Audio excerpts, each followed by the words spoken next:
ప్రియమైన జేహోజీర్ local spiritual creative members అందరికీ నేను హృదయపూర్వక పొందాలండి.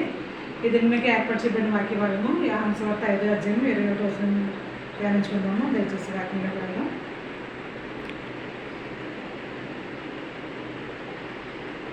తండ్రి మృతులను ఎలాగూ లేపి బ్రతికించును, అలాగే మారుడును తనకు ఇష్టమైన వారిని బ్రతికించును. తండ్రి ఎవరికినే తీర్పు తీర్చడు కానీ తండ్రిని కనపరిచినట్లుగా అందరూ కుమారుని గణపరచవాలని తీర్పు తీర్చుటకు సర్వాధికారము కుమారునికి అప్పగించి ఉన్నాడు. చిన్న ప్రేర్ చేస్తున్నామండి. స్తోత్రం స్తోత్రం స్తోత్రం. పరిశుద్ధుడు పరిశుద్ధుడు పరిశుద్ధుడు సర్వభూలోకమును సృజించదని నిత్యం న్యాయంతోనూ పరిపాలించుటకు నిలబడుతున్నారని మీ ఘనమైన పాదములకు లెక్కించిన వందములు స్తోత్రం ప్రభావ. సర్వశక్తి గల దేవుడిగా మీరు ఉన్నారు తండ్రి. ఏమి ఇచ్చినప్పుడు మీరు రుణం తీర్చలేను ప్రభావ. ఏసే వాక్యం ఇచ్చిన ప్రతి ఒక్కరిని దీవించి ఆశీర్వదించండి తండ్రి. నేను ఈ ఆదివారం సమయంలో తండ్రి మాకు మా వీళ్ళందరికీ ఏ వాక్య భాగం అయితే అవసరమైన వాక్యం మీద మాకు అనుగ్రహించి మీరే మహిమ ఘనత ప్రభావాలు పొందుకుంటారని మా కొరకు నా కొరకు సిలువలో ప్రాణం పెట్టి తిరిగి లేచిన యేసయ్య పరిశుద్ధ నామమున మిక్కిలి వినయంతో బ్రతిమలాడి పెట్టుకుంటున్నాం మా పరమ తండ్రి. ఆమేన్. ప్రభునందు ప్రియమైన సహోదర సహోదరులారా, మరొకసారి ఈ యొక్క ఆదివారం సందర్భంగా మీ అందరికీ నాకు హృదయపూర్వకంగా తెలియజేస్తున్నాను. వాక్యం నుంచి మీ అందరినీ దేవుడు ఆరోగ్యాలతో దీవించి ఆస్వాదించాలి. ఈరోజు మనం చెప్పుకోబోయే వాక్య భాగం ఏంటంటే, మనం జీవితంలో అన్నీ కూడా చాలా చక్కగా ఎంచుకుంటామండి. ఒక చిన్న బిడ్డల్ని స్కూల్లో జాయిన్ చేయడానికి మంచి స్కూల్లో ఎంచుకుంటాము, మనం ఉద్యోగం చేయడానికి మంచి ఉద్యోగం ఎంచుకుంటాము, తర్వాత ఒక లైఫ్ పార్ట్నర్ మంచి లైఫ్ పార్ట్నర్ని ఎంచుకుంటాం. కానీ అవి మనకు దొరికిన తర్వాత వాటితో మన సాటిస్ఫాక్షన్ అనేది చాలామందికి సక్సెస్ఫుల్గా వాళ్ళు పూర్తిగా సంతోషించేది ఉండదన్నమాట. అయితే కానీ అయినా కూడా మనం మన లైఫ్ని ఆ విధంగా మనం లీడ్ చేసేస్తామండి. మంచి భాగస్వామి దొరకపోయినా, మంచి ఉద్యోగం దొరకపోయినా, మంచి కొలీగ్స్ దొరకకపోయినా, మంచి పరిస్థితి లేకపోయినా, మనం మంచి ఇల్లు లేకపోయినా, ఏది ఉన్నా కూడా మనం మంచిగా ఒక మంచి టౌన్లో మనం లేకపోయినా మనం ఉండే ప్రతి ఒక్క పరిస్థితి సర్కమ్స్టెన్సెస్ అన్నింటిని బట్టి మనం ఆ విధంగా జీవించేస్తామండి. అయితే దానివల్ల మనం జీవించగలుగుతాం, కానీ మన లైఫ్ అనేది రన్ అయిపోతుంది. కాకపోతే మనం ఏం చేయాలంటే పశ్చాత్తాపం పడాలండి. మనం ఎప్పుడైతే భయంకరమైన పాపలోకంలో మనం జన్మించామండి, ఏమండి మాటల చేత, క్రియల చేత, తలంపుల చేత మనం ప్రతిరోజు కొన్ని వేల కోట్ల పాపాలు మనం చేస్తున్నాం నా ప్రియమైన సహోదరులారా. అంటే ఆ విధంగా చేస్తున్నప్పుడు మనం ఏం చేయాలంటే పశ్చాత్తాపం అనేది పడాలండి. పశ్చాత్తాపం పడినప్పుడు దేవుడు తప్పకుండా మన బిడ్డలుగా స్వీకరిస్తారు నా ప్రియమైన సహోదరులారా. పశ్చాత్తాపం లేకపోతే కనుక మనకు నరకమే తథ్యమండి నా ప్రియమైన సహోదరులారా. అది ఇక్కడ ఈశ్వరుడు గారు ఏం చెప్తున్నారంటే, తండ్రి అయిన దేవుడు తన కుమారుడికి సర్వాధికారాన్ని ఇచ్చారండి. తీర్పు తీర్చే అధికారం కూడా కుమారునికి ఇచ్చారు. ఎందుకంటే కుమారుడు మన గురించి చాలాసార్లు మనం ఈ మాట చెప్పుకుంటున్నామండి. కుమారుడు మన గురించి లోకానికి వచ్చి తండ్రి తాను రిక్తంగా చేసుకుని ఆయన భయంకరమైన శ్రీమరణాన్ని మన కొరకు అనిపించారండి. మన పాపలో పొద్దున సహోదరి వాక్యం పంపించారు. ఏంటంటే ఆయన పొందిన దెబ్బల చేత మనకు స్వస్థత కలిగింది. ఏమంటే దేవుడు యేసుప్రభు గారు పొందిన దెబ్బల చేత మనకు స్వస్థత అనేది కలిగినప్పుడు ఆయన పొందిన దెబ్బల చేత మాత్రమే మనకి స్వస్థత కలిగిందండి. మన తల్లిదండ్రులు కానీ మన యొక్క ఎవరు కూడా మన రక్త సంబంధులు కానీ మనకి రక్షణ అనేది ఇవ్వలేదు. కేవలం యేసుప్రభు గారు మాత్రమే మనకు రక్షణ ఇచ్చారండి. అందుకే ఆయన తిరిగి రాబోతున్నారు. ఆయన వచ్చినప్పుడు ఆయన జడ్జిమెంట్ చేతిలో పట్టుకుని వస్తున్నారండి. దేవుడు కూడా అదే చెప్తున్నాడు, నేను కానీ మీకు తీర్పు తీర్చేది నా కుమారుడు తీర్పు తీర్చడానికి వస్తున్నారని చెప్తున్నారు. ప్రియమైన సహోదరులారా, ఏప్రిల్ రాసిన పత్రిక 9వ అధ్యాయము 27వ వచనంలో కూడా ఈ మాటే ఉందండి. ఏమంటే మనం ఒక్కసారి మృతి పొందుతామండి. ఆ మృతి పొందిన తర్వాత మనం తీర్పులోకి వెళ్తాము నా ప్రియమైన సహోదరులారా. ఒక్కమారి మృతి పొందుతాము.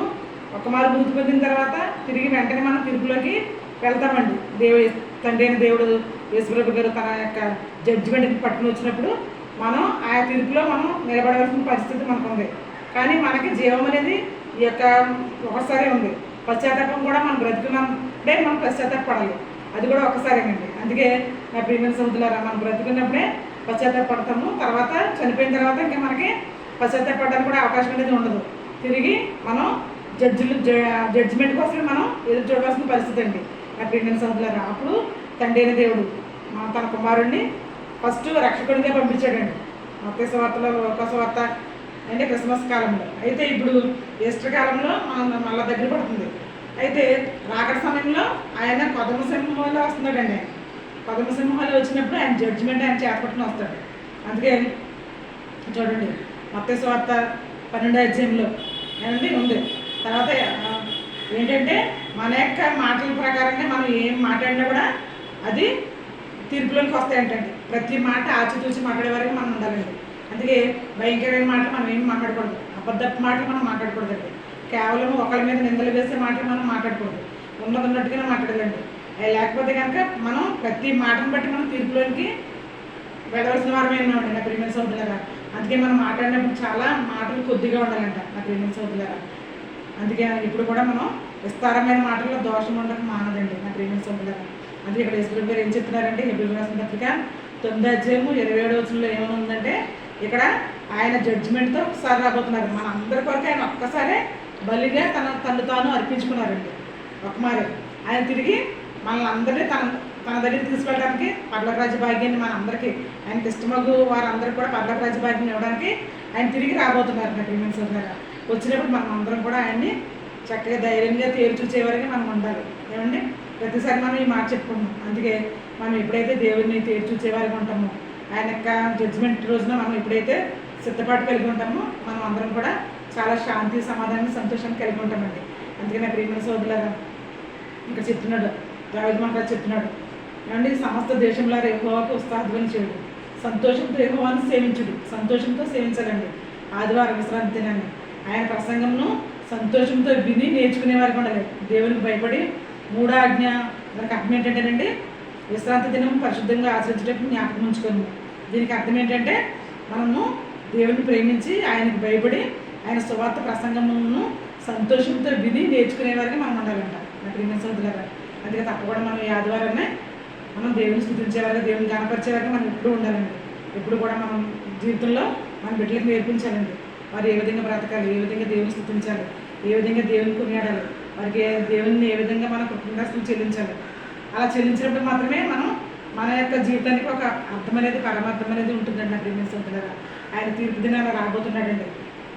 తీర్పు తెచ్చే అధికారం దేవుడే చెప్తున్నాడు, నా కుమారునికి ఇచ్చాను, నా కుమారుడు జడ్జిమెంట్తో రాబోతున్నాడు. ఆయన వచ్చినప్పుడు మీరు అందరూ ఆయన్ని సంతోషంగా ధైర్యంతో ఎదురు చూసేవారుగా ఉండాలని దేవుడు మనకి ఈ వాక్యాన్ని ఇచ్చారండి. ఈ వాక్యం ద్వారా మనం వాక్యాన్ని విని వాక్యానుసారమైన జీవితాన్ని జీవించాలంటే తప్పకుండా దేవుని యొక్క సహాయం మనకు కావాలి. నేను నా మాటలు ముగిస్తానండి. ఎందుకంటే నాకు ఏమి సముద్రారా, తప్పకుండా మనం ప్రతిరోజు కూడా మన బిడ్డలైన వాటిని మనం ఏం చేయాలంటే దేవుని యొక్క ప్రేమతో, దేవుని యొక్క కృపతో మనం పెంచాలండి. దేవుని యొక్క వాక్యంలో మనం పెంచాలి. అలా పెంచినప్పుడు వాక్యమే వారికి శరీరధారిగా కృపాసత్య సంపూర్ణుడిగా వారి మధ్యలో నివసిస్తుందండి. ఇప్పుడు జనరేషన్ చాలా భయంకరంగా ఉంటుందండి నా ప్రేమ సొంతులారా. జనరేషనే కావచ్చు, పెద్దలు కూడా చాలా భయంకరంగా ఉంటారు. నేను చాలామంది మెచ్యూర్ పర్సన్స్ కూడా చాలా భయంకరమైన మాటలు మాట్లాడుతున్నారు. అంటే అందుకే చెప్తున్నాడు ఇక్కడ, వాని క్రియలను బట్టి జడ్జిమెంట్లోకి వాళ్ళు వస్తారండి నా ప్రేమ సోదరులారా. మనం మాట్లాడిన మాట మంచిదైనా సరే, చెడ్డదైనా సరే, అది తీర్పులోకి వస్తుందండి. అందుకే మనం ప్రతి మాట ఆచితూచి మాట్లాడేవారిగా ఉండాలండి. మనం ఎవరి మీద కూడా మనం నిందలు వేసేవారిగా మనం ఉండకూడదు. ఎందుకంటే తీర్పు తీర్చు దేవుడేనండి, అంతేగాని మనం కాదు. తీర్పు తీర్చు నరుడా నువ్వు ఎవడవని అడుగుతున్నాడు ఆయన. మీరు తీర్పు తీర్చకూడదు, మీరు తీర్పులోకి రాబడి నిమిత్తము మీరు తీర్పు తీర్చొద్దండి. మనం తీర్పు తీస్తానంటే దేవుడు మనల్ని తీర్పులోకి నెట్టేస్తాడంట నా ప్రేమ సోదరులారా. అందుకే మత్తయి సువార్త 7వ అధ్యాయంలో ఉందన్నమాట, మీరు మీ కొలత చాలా జాగ్రత్తగా కొలవాలంట. మన తీర్పు తీర్చే పరిస్థితి మన దగ్గర లేదండి. అంత క్యాపబుల్ పర్సన్స్ మనం కాదు నా ప్రేమ సోదరులారా. మనకి ఆ హక్కు అనేది లేదండి. ఎందుకంటే మనం ఎప్పుడు కూడా పనికి వాళ్ళ వారమే, త్రోవ తప్పి తిరిగే వాళ్ళమండి. కానీ దేవుని ఉచితమైన కృపను బట్టే మనకి ఈ వాక్యాన్ని దేవుడు మనకు అనుగ్రహించారండి. వాక్యాన్ని అనుగ్రహించి ఇప్పుడు కూడా మనం మార్గాన్ని సర్దిద్దుకునే శక్తిని, సహాయాన్ని దేవుడే మనకు అనుగ్రహిస్తున్నారు నా ప్రియమైన సోదరులారా. అందుకే మనం ఏ విషయంలో సర్దుకుపోవచ్చండి, కానీ పశ్చాత్తాపంలో మాత్రం తప్పకుండా మనం ముందు చెప్పుకున్నాం, మన బిడ్డల పరిస్థితుల్లో అయినా సరే మనం సర్దుకుపోవచ్చు. మన భార్యలు అయితే భర్తల పరిస్థితుల్లో సర్దుకుపోవచ్చు, ఏమంటే భర్తలు అయితే భార్యల పరిస్థితుల్లో సర్దుకుపోవచ్చు. ఏదో రకంగా కాంప్రమైజ్ అయిపోయి లైఫ్ని మనం లీడ్ చేసేస్తాం. కానీ మనం చనిపోయక ముందు పశ్చాత్తాపం అనేది పడాలండి. చనిపోక ముందు అంటే ముసలివాళ్ళం అయిపోయి కాదండి, మనం ఏమో మరణం ఎప్పుడు వస్తుందో మనకు తెలియదు కనుక ఎప్పుడు కూడా మనం పశ్చాత్తాపాన్ని కలిగి ఉండాలి. పశ్చాత్తాపం పొందిన తర్వాత మనం తిరిగి ఆ యొక్క పని జోలికి మనం పోకూడదు. ఆ పాపపు తలంపు మన దగ్గర ఉండకూడదండి. అలా లేనప్పుడు తప్పకుండా దేవుడు మన పట్ల కనికరాన్ని కలిగి ఉంటారండి. కనికరాన్ని కలిగి ఉన్నప్పుడు ప్రసంగం కూడా చెప్తున్నాడు అక్కడ ఆగా ప్రియమైన సోదరులారా, లోకంలో జరిగేది ప్రతిదీ కూడా వ్యర్థమేదని చెప్తున్నాడు. ఈ వ్యర్థమైన ఈ భయంకరమైన పనుల కోసం మనం అనేక మందిని ఇబ్బంది పెడుతున్నామండి. అనేక మందిని దూషిస్తున్నాం, అనేక మందిని నిందిస్తున్నాం, అనేక మందిని మానసికంగా వేధిస్తున్నాం.